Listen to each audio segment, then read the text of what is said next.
नमस्कार, मैं Sumant. Welcome to prep IAS. आज हमने दिया है आपको 2 सवाल सोसाइटी के GS1 से।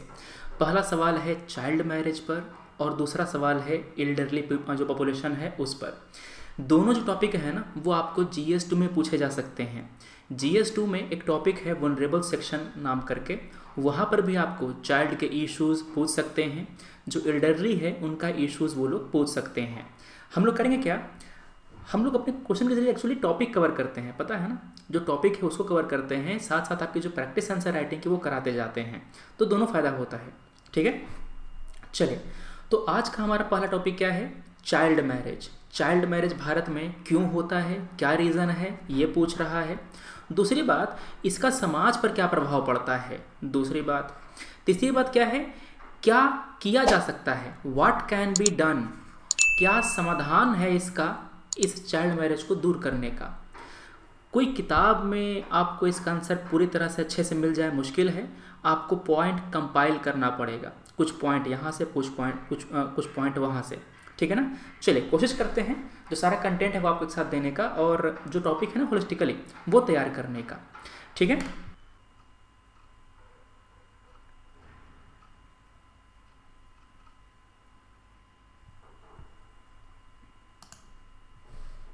देखो, GS2 में एक टॉपिक है वनरेबल सेक्शन। यहाँ पर करते क्या हैं, ध्यान से देखना। यहाँ पर आपको जो वनरेबल सेक्शन है उसके बारे में पढ़ना पड़ेगा, मतलब कि जो बच्चे हैं, वुमेन हैं, इनके बारे में। डिफरेंशियली एबल्ड हैं, सीनियर सिटीजन हैं, ST SC minorities, orphan, sexual minorities, transgenders, उन सब के बारे में पढ़ना होता है आपको।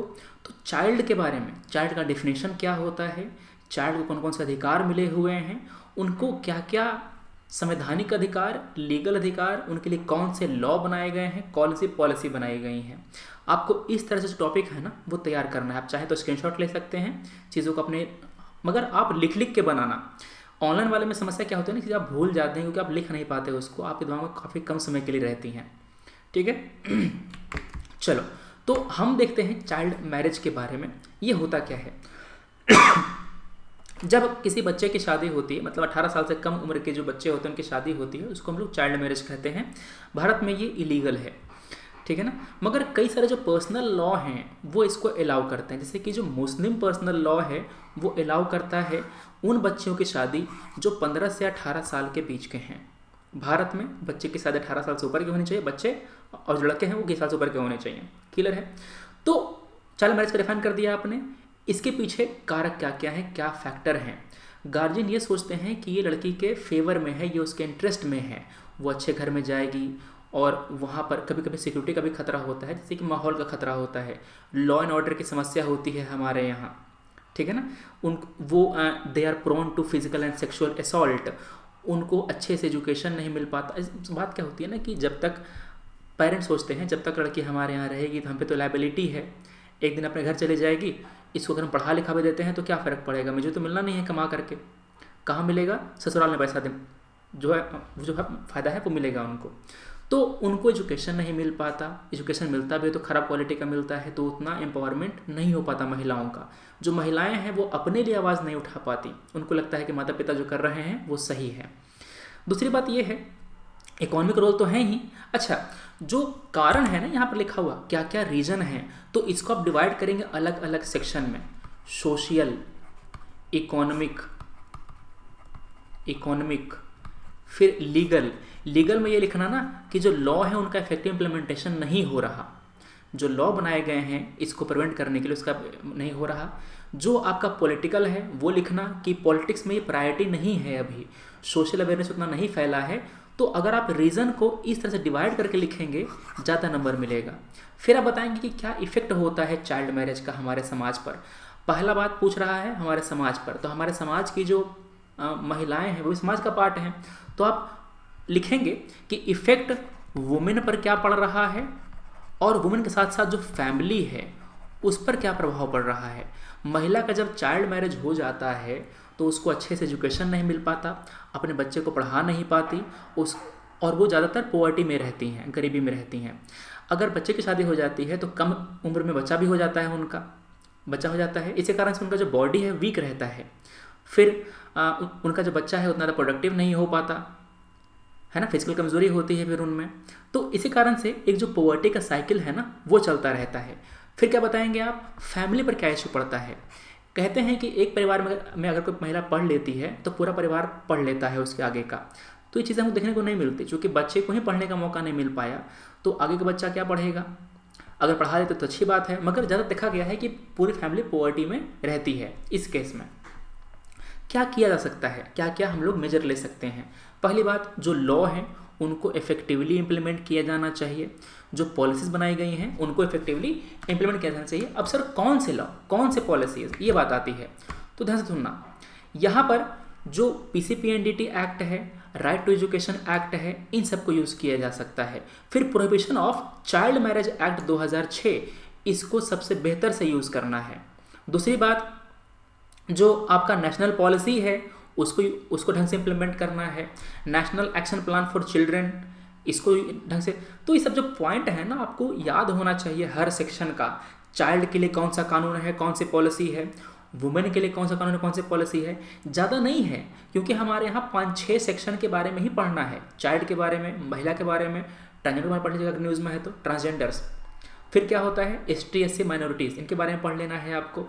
तो 4-5 ही हैं जिनके बारे में आपको लॉज, पॉलिसी वगैरह पढ़ना है। और ये जो पढ़ेंगे ना ये आपको ऐसे में भी हेल्प करेगा, क्योंकि निबंध में पूछेगा, महिला के ऊपर निबंध आता है, बच्चे के ऊपर निबंध आता है, आपको वहाँ पर भी हेल्प करेगा, आपके पास कंटेंट रहेगा लिखने को। ठीक है ना। क्या किया जाना चाहिए, बेटी बचाओ बेटी पढ़ाओ प्रोग्राम, इसको ढंग से इम्प्लीमेंट किया जाना चाहिए। पॉइंट सब पता है आपको, बस इसको ढंग से लिखने आना है। ठीक है ना।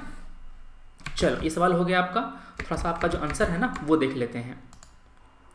ये सवाल है, ये आंसर है सोनाली का। ये तो इंडियन, ये एल्डर वाला है आपका। दूसरा आंसर यहाँ पर है चाइल्ड मैरिज, ये है इसका, नहीं,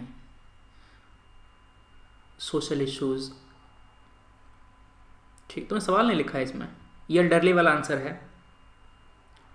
ठीक है, ये चाइल्ड मैरिज वाला आंसर है। ठीक है, थोड़ा सा ढंग से लिखो ना यार, इतना ऐसे लिखोगे तो समझ में क्या आएगा क्या लिखे हो।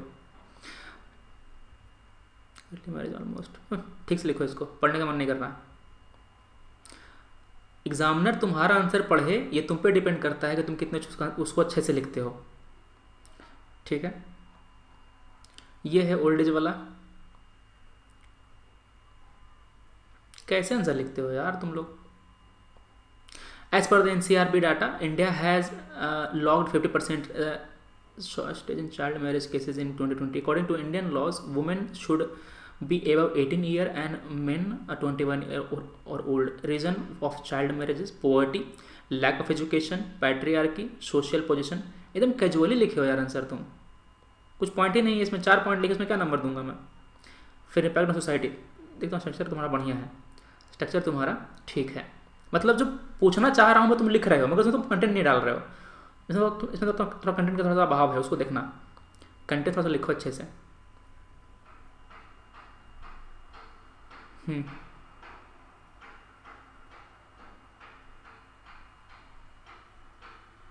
ठीक, ये तो तुम्हारा कल का है, आज कुछ खास आंसर मुझे मिला नहीं है तुम्हारे। ठीक है ना, तो इसको आप ढंग से लिखना। अगर तुमने आंसर नहीं लिखा है तो इसको दोबारा लिखो ढंग से। आज मुझे मज़ा नहीं आ रहा तुम्हारे आंसर देख करके। चलो अगला देखते हैं हम लोग। ये सब पॉइंट आपको लिखने चाहिए थे, जैसे कि सोसाइटी में पॉवर्टी आएगा, ये मैंने बताया आपको। इकोनॉमिक अपॉर्चुनिटी नहीं मिल पाएगी महिलाओं को, एजुकेशन नहीं मिल पाएगा उनको। जो महिलाएं हैं वो डिसएम्पावर्ड रहेंगी, वो अपने हस्बैंड पर डिपेंडेंट रहेंगी। उनको उनका जो फंडामेंटल राइट है हेल्थ का, एजुकेशन का, वो उनको नहीं मिल पाएगा। कंट्री की जो आधी पॉपुलेशन है महिला, उनका हम लोग मतलब जो क्षमता है, पोटेंशियल है, उसी को यूज़ नहीं कर पाएंगे, रियलाइज़ नहीं कर पाएंगे। तो ये समाज पर इम्पैक्ट है। ठीक है, क्या करना है, कैसे करना है, मैंने बता दिया आपको कि क्या स्ट्रैटेजी होनी चाहिए। लॉ एनफोर्समेंट, पहले तुम लॉ एंड ऑर्डर ठीक करो, ताकि जो फैमिली है उसको लगे कि हमारे जो बच्चियां हैं सुरक्षित हैं। ये नहीं कि उनका शादी कर दो, उनका ससुराल भेज दो, नहीं, ऐसा नहीं।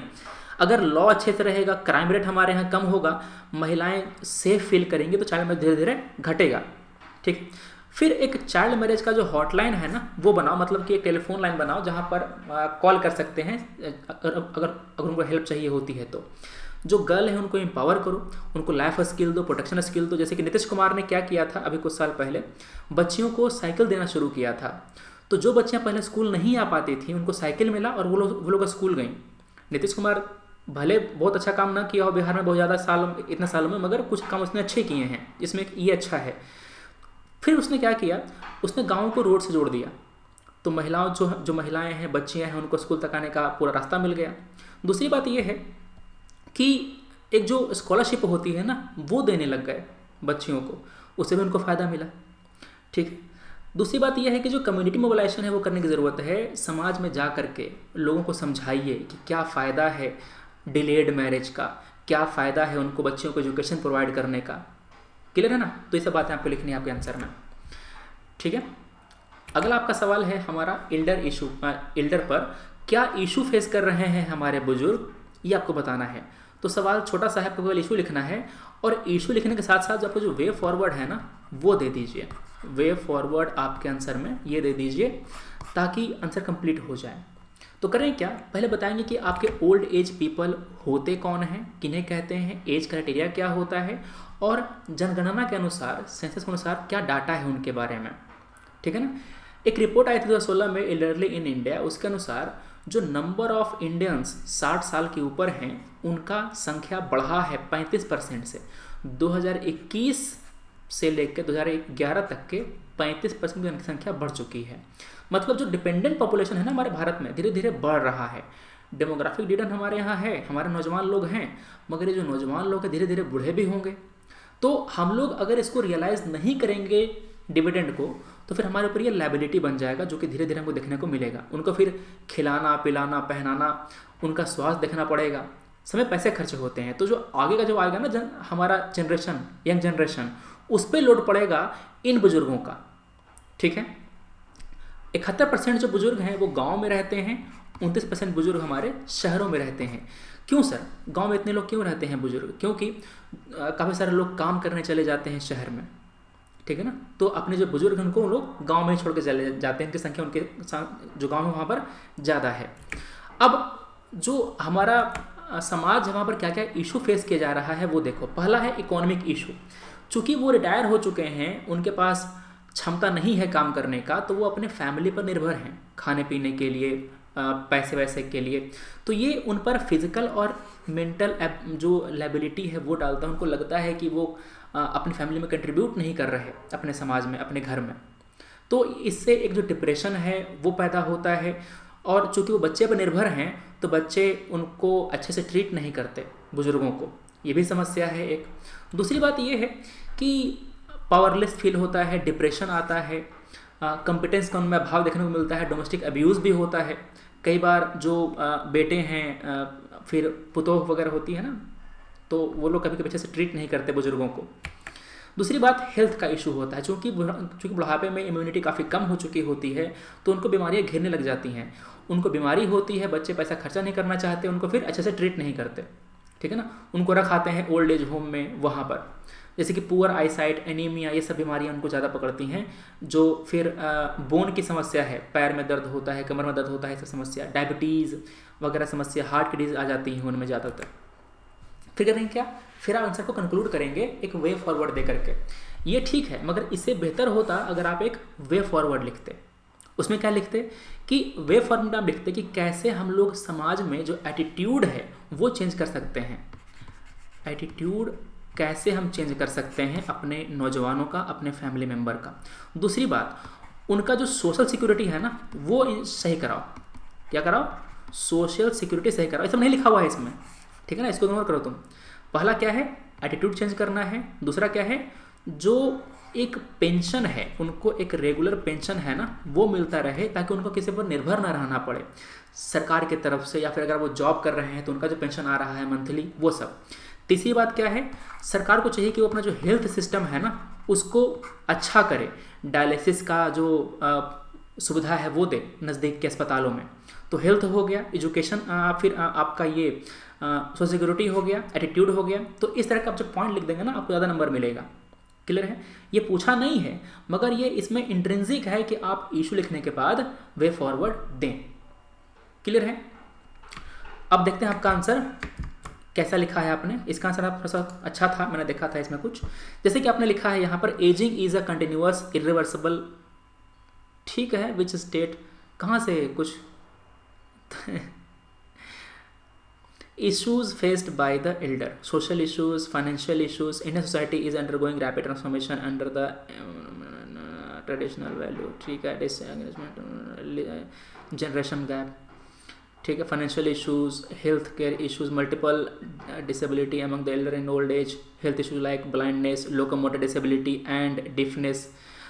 करना क्या ना कि इंट्रो तुम्हारा जो है ना ऐसा थोड़ा सा फिलोसफिकल है, थोड़ा सा फैक्चुअल लिखो कि एल्डर किसको बोलते हैं, 60 से ऊपर है, इस तरह से लिखो, ठीक है। So social security is the concurrent responsibility of the control and state of government as mandated under the Indian constitution, ठीक है। नेशनल पॉलिसी ऑन, तो यही जो तुम बात लिखी हो ना कंक्लूजन में, थोड़ा इसको अच्छे से लिखो पॉइंट फॉर्मेट में, फॉरवर्ड के रूप में, तो अच्छा लगेगा हमको, समझ रहे हो बात। जितना आसान पड़ेगा एग्जामिनर को तुम्हारा आंसर पढ़ना, उतना ज़्यादा तुमको नंबर मिलेगा, याद रखना। एग्जामिनर को जितना आसान तुम्हारा लगना आंसर पढ़ना, और जितना उसको टेंशन हो तुम्हारे आंसर पढ़ने में, उतना तुमको कम नंबर मिलेगा, ठीक है। इसको ध्यान रखना ये बात।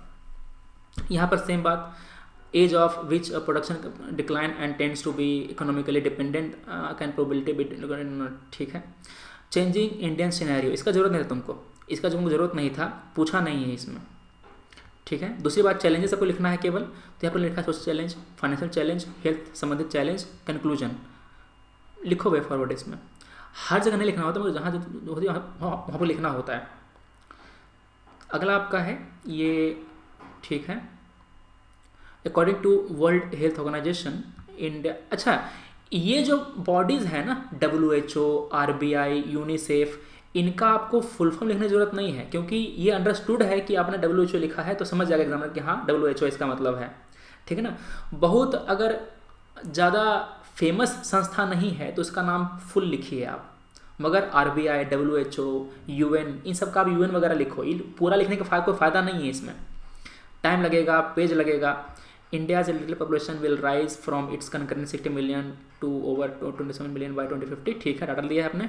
Issues, social issues, health care issues, financial issues, आपने जहाँ पर हिट करना है वो हिट किया है, ठीक है। थोड़ा सा और पॉइंट लिख सकते थे इसमें, और ऐसे 2.1 इतना डीप में नहीं जाना है पॉइंट लिखते टाइम, क्या ज़रूरत है, इसको देख थोड़ा मत तुमको मिलेगा, सही ना। मुझे बस पॉइंट से मतलब है कि तुमने किस तरह के पॉइंट लिखे हैं, कैसे लिखे हैं, ये नहीं कि 1.1, 1.2, इससे नंबर नहीं मिलता, ठीक है। पॉइंट तुम्हारे ठीक है, बढ़िया है, वे फॉरवर्ड दिया है आपने, ये तुम्हें बढ़िया काम किया है। Increase the monthly pension of elderly to minimum of 2000 per month, कौन से स्कीम के अंतर्गत, नाम लिखो उस स्कीम का। अंडर प्रधानमंत्री Awas Yojana, housing for poor and aged must be a priority, बढ़िया पॉइंट है। एनहेंसिंग द गैस्ट्रेटिक केयर हेल्थ, बढ़िया है। Allocation of special budget for elderly population, ठीक है। Providing entertainment facility like library and club to Elder, ठीक है। आखिर में एक लाइन तुमको लिखना पड़ेगा कंक्लूजन में कि एल्डर जो है वो हमारे समाज के लिए एसेट हैं और हमें उनको अच्छे से ख्याल रखना है। एक लाइन लिख दिया, बूढ़ो भी खुश होकर तुमको चेक कर रहा है जो कॉपी, समझे बात, तो ऐसे लिखो, ठीक है बातें। चलिए अगला आपको जो सवाल है वो आपको कल सुबह मिल जाएगा, आप आंसर लिखिए, थोड़ा ढंग से आंसर लिखो, कैजुअली आंसर मत लिखो, ठीक है ना। लगे कि हाँ आंसर लिखा है तुमने, थोड़ा सा मेहनत करो उस पर, फिर हम देखते हैं उसको अच्छे से रिव्यू करते हैं। Thanks for watching, take care, जय हिंद।